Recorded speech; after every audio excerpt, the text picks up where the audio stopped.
Now, our next enshrinee. To be eligible for enshrinement, one must have contributed significantly to Texas sports history, and our next inductee certainly fits those criteria. Please, again, watch the video screens.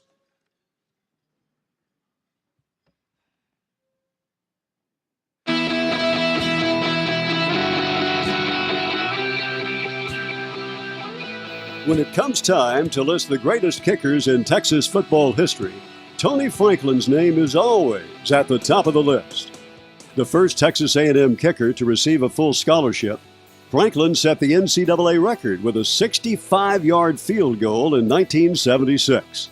In fact, he is still the only kicker to make 2 field goals of 60 yards or more in the same game. A 2-time All-America selection, Franklin broke 18 NCAA records, including most field goals of 50 yards or longer, most career field goals, and career scoring. Franklin was drafted in 1979 by the Philadelphia Eagles and kicked the first barefoot field goal in NFL history. That season, he also drilled a 59-yarder that was the 4th longest ever made by a rookie kicker.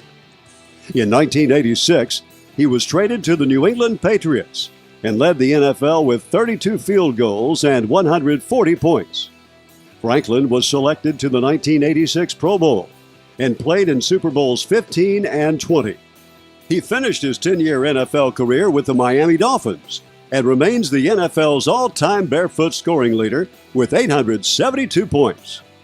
His many honors include membership on the Sun Bowl's 75th anniversary team and the Southwest Conference All-Decade team for the 1970s.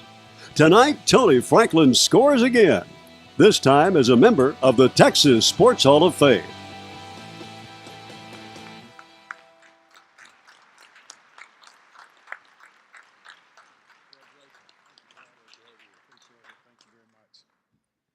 Howdy.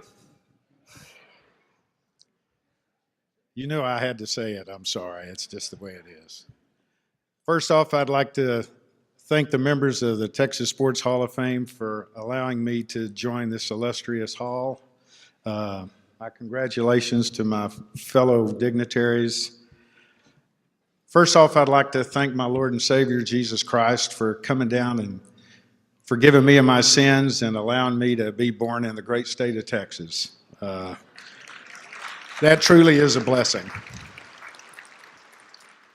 Having spent 5 years in Philadelphia and 4.5 in Boston, enjoyed the country up there in the summer and the fall, but the winter was just a little bit too much. I never spent an off season up there. Thank you very much. Wanted to come home, and this is where home is. Secondly, I'd like to thank all of my friends that made this trek out here. Ronnie and Tracy Hinks, David and Kathy Kemp, Wally and Patty Groff, the former athletic director at Texas A&M, my dear friends, and Linda and Glendon Bain, my hunting and fishing and golfing amigo. Really would like to thank my mom and my aunt who are here. My 2 sons and my wife Sally are best things that ever happened to me. This is the second best thing. So I just wanted to make that clear. Believe me, my wife and kids are the world to me. Would like to talk a little bit about my career. I started out as a 15-year-old kid that actually played high school football in Fort Worth with Mike Renfro, who played with the Cowboys and the Oilers. Mike and I played high school ball together. And I played free safety, and I punted, and I kicked. Of course, Mike was an all-world wide receiver, and nobody could cover him even then. And one thing that I'm most proud of in my entire career, nobody may not ever know this, but I was all district and all county as a free safety. I ran a 4.5 40 back then, but I only weighed 150 pounds. So there wasn't a big demand for me to play football at that weight. But the thing that I'm most proud of is I never had a kickoff in my high school, college, or professional career because I knew how to open field tackle. And all this talk about, oh, he's just a kicker, in my eyes, is a bunch of hogwash. I have played the game. Thank you.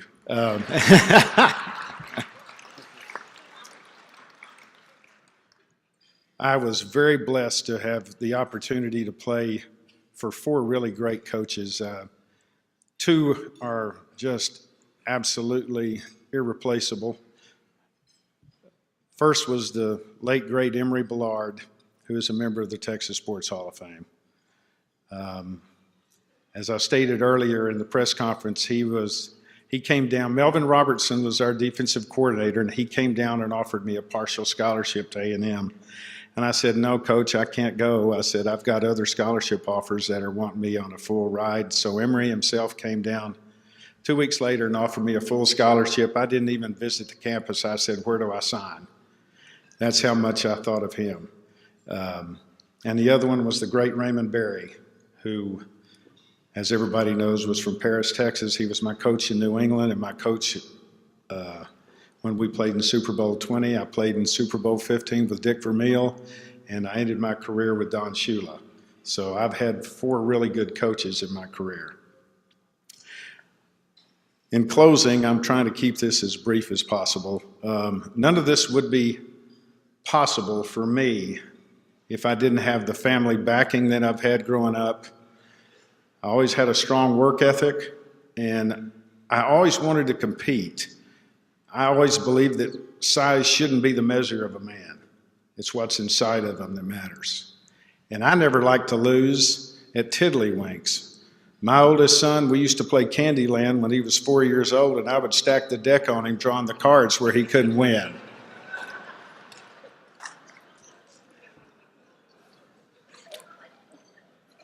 However, what I was going to say is if it wasn't for all the wonderful guys that I played football with in high school, college, and professionally, all those guys up front that had to do all the blocking, all the guys that had to snap the football, and all the guys that had to hold, I wouldn't be here. And there's another group of guys I want to recognize is, I call it my Waco posse.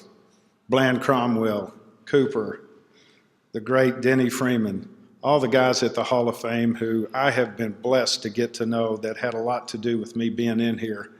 My utmost gratitude. I love each and every one of you. And thank you very much for having me. It is, again, the honor of my professional career to be inducted into this hall. Thank you very much.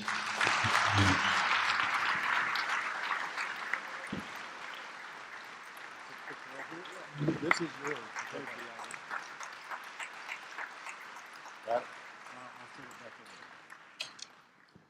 Tony, stay here just a second. I never do this, but the mental pictures are sometimes too delicious. You're a safety? Yes, sir. Again, a good one. That was pretty good. Stand up. Come over here a second. I know where you're going. No, I'm not going anywhere. Let me say this. Yeah, just go on, Dre. I know. There you go. There we go. Let me tell you one last one real quick. We played John Tyler, my junior year in high school. They had a tailback by the name of Earl Campbell. We kicked off to start the second half. We were ahead. It was student body right, and it was me and Earl on the sidelines. And I gave him the lick that I hit him hard. Next thing I know, I'm waking up on the sidelines. And I said, did I get him? And they said, yeah, like a bug on a windshield.